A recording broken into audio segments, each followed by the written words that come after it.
आपको पता है कि इस वक्त देश में क्या चल रहा है? राष्ट्रपति और सुप्रीम कोर्ट के बीच में लड़ाई चल रही है। केंद्र सरकार और सुप्रीम कोर्ट के बीच में लड़ाई चल रही है। गवर्नर और सुप्रीम कोर्ट के बीच में लड़ाई चल रही है। और आज सुनवाई का 5वां दिन था। इसमें क्या क्या हुआ? राष्ट्रपति वर्सेस सुप्रीम कोर्ट केस फंस गया है। राज्य और केंद्र अब आपस में भिड़ गए हैं। अब आप सुनिए कि कोर्ट में आखिरकार क्या क्या हुआ। नमस्ते, मेरा नाम रिमझिम जेठानी है। आप न्यूज़ 24 देख रहे हैं और एकदम आसान भाषा में मैं आपको बता देना चाहती हूँ पूरा केस क्या है और इस पर अपडेट क्या है। सबसे पहले देखिए, आज सुनवाई का 5वां दिन था और क्या हुआ? केंद्र सरकार ने कहा कि राज्यों के पास हक नहीं है, क्योंकि देखिए हम आपको बता रहे हैं कि कैसे केंद्र सरकार और राज्य सरकारें भिड़ गई हैं। और ये कोई नई बात नहीं है कि केंद्र सरकार और राज्य सरकारें भिड़ती हैं, लेकिन इसमें तो राष्ट्रपति का भी इन्वॉल्वमेंट है।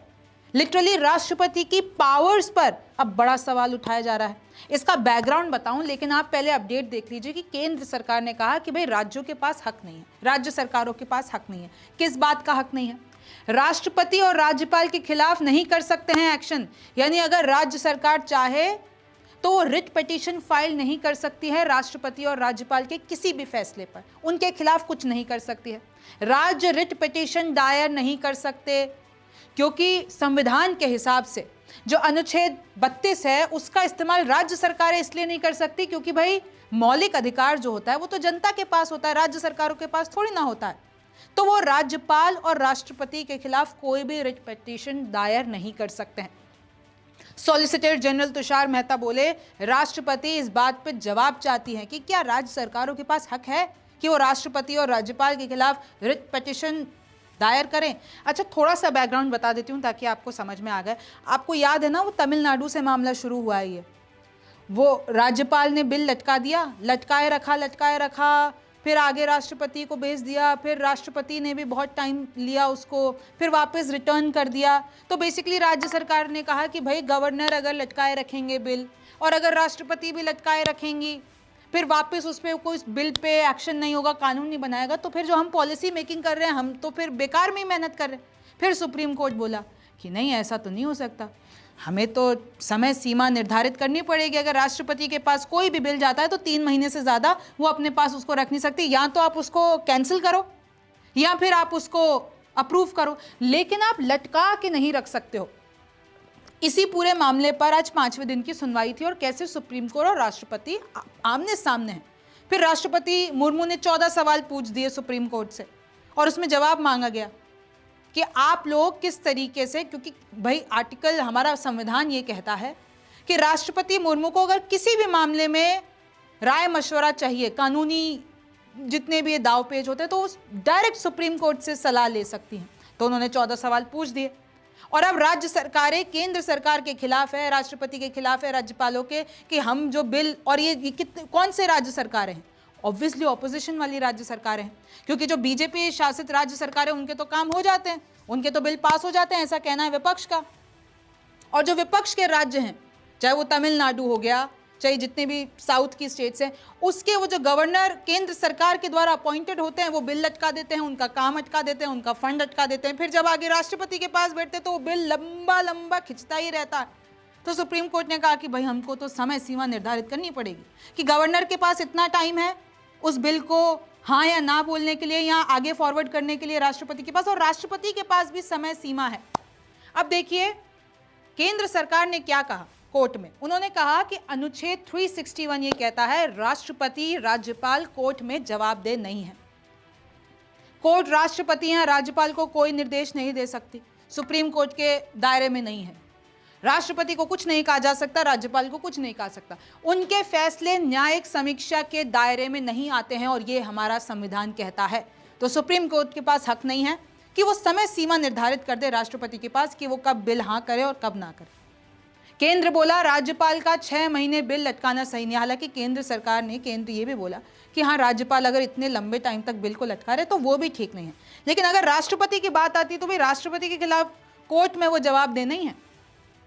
इस महीने 4 दिन सुनवाई हुई है। 5वें दिन की मैंने आपको अपडेट दी, तो जरा 4 दिन जो हुआ है वो भी मोटे मोटे तौर से आप जान लीजिए। 26 अगस्त को क्या होते हैं, बीजेपी राज्य बोलते हैं कि कोर्ट समय सीमा नहीं तय कर सकते। क्योंकि बीजेपी के राज तो ऑब्वियसली केंद्र सरकार के साथ होंगे ना भाई। कोर्ट कौन होता है समय सीमा तय करने वाला? वो राज्यपाल जाने, वो राष्ट्रपति जाने। तो जो जुडिशरी है वो हमारे इधर दखल ना दे। सीजीआई ने पूछा अगर ऐसा है तो क्या कोर्ट को बेबस होकर बैठ जाना चाहिए? चाहे फिर आप जो है सालों साल लटकाए फिरो उस बिल को और काम ही ना हो, आप अपने हिसाब से चलाओगे। फिर 21 अगस्त को क्या हुआ? केंद्र बोला भाई राज्य बातचीत करके विवाद निपटाने की कोशिश करें कि क्या मसला है क्या नहीं है। फिर उससे पहले वाली सुनवाई में हुआ था 20 अगस्त को एससी ने बोला था कि भाई सरकार राज्यपालों की मर्जी पर नहीं चल सकती। सपोज आज ये विपक्ष की तमिलनाडु की बात कर रहे थे, उधर विपक्ष का राज है, यानी वहां पर स्टालिन की गवर्नमेंट है। आज वो कुछ चाहती है, कोई बिल लाती है, कुछ काम करवाना चाहती है, कुछ फंड जाती है, तो वो तो ऑब्वियसली राज्यपाल के पास जाएगी, भाई हमारा बिल है इसको देखो। अब राज्यपाल उसको रखे रहे और वो जो उनको काम करवाना है वो हुए नहीं। फिर वो आगे राष्ट्रपति को भी ना भेजे, और अगर भेज भी दे तो फिर राष्ट्रपति भी रखे रहे, तो वो खिंचता चला जाएगा और इसी पे पूरा विवाद है। 19 अगस्त को क्या हुआ था? सरकार बोली थी क्या कोर्ट संविधान दोबारा लिखेगी, क्योंकि जो हमारा अभी संविधान है उसमें तो नहीं लिखा हुआ आप राष्ट्रपति के कोई भी डिसीजन पर सवाल नहीं कर सकते, आप समय सीमा तय नहीं कर सकते, सेम एज राज्यपाल। तो अब केंद्र सरकार ने क्या कहा सुप्रीम कोर्ट को कि अब क्या सुप्रीम कोर्ट ये चाहता है कि संविधान फिर से लिख दिया जाए? क्या आप संविधान बदलना चाहते हो? तो देखिए बहुत से इसमें कानूनी दावपेच है।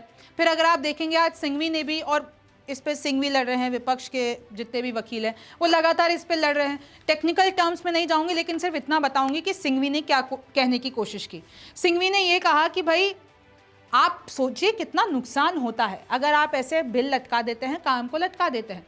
Imagine the harm we are causing to settle scheme opening words of Article 200 are short either he assents, withholds assent, therefore and reserve। यानी जो सारा का सारा मामला है वो तो आपने राज्यपाल के हाथों में दे दिया। अब उसके फैसले पे, उनके फैसले पे ये डिसाइड होगा कि वो काम आगे होता है कि नहीं होता है।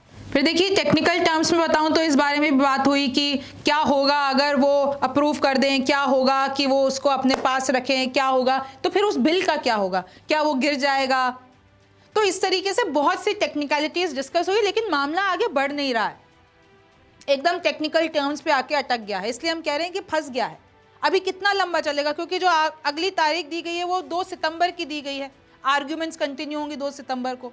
फिर अभी और कितना खिंचता है। और आप सोचिए कि अगर इसमें कोई एक तरफा फैसला, मतलब किसी भी तरफ का फैसला आता है तो लिटरली संविधान बदल सकता है। केंद्र सरकार की जीत होगी, राज्य सरकार की जीत होगी, राष्ट्रपति की जीत होगी, जुडिशरी की जीत होगी, गवर्नर की जीत होगी या राज्य सरकारों की। तो बहुत सी इसमें चीज़ें हैं। और तमिलनाडु से ये पूरा मामला शुरू हुआ। तमिलनाडु की जो राज्य सरकार है वो अड़ गई। अब इस पे आगे क्या होगा ये तो वक्त बताएगा। आप न्यूज़ 24 देखते रहिए। मेरा नाम रिमझिम जेठानी है। आपसे फिर मुलाकात होगी। नमस्कार, मैं हूं मानक गुप्ता। अगर आपको हमारा ये वीडियो पसंद आया हो तो इसे लाइक और शेयर जरूर करें, और हाँ, हमें सब्सक्राइब और फॉलो करना ना भूलें ताकि आप देश और दुनिया की कोई खबर मिस ना करें। तो जुड़े रहिए हमारे साथ और देखते रहिए न्यूज़ 24।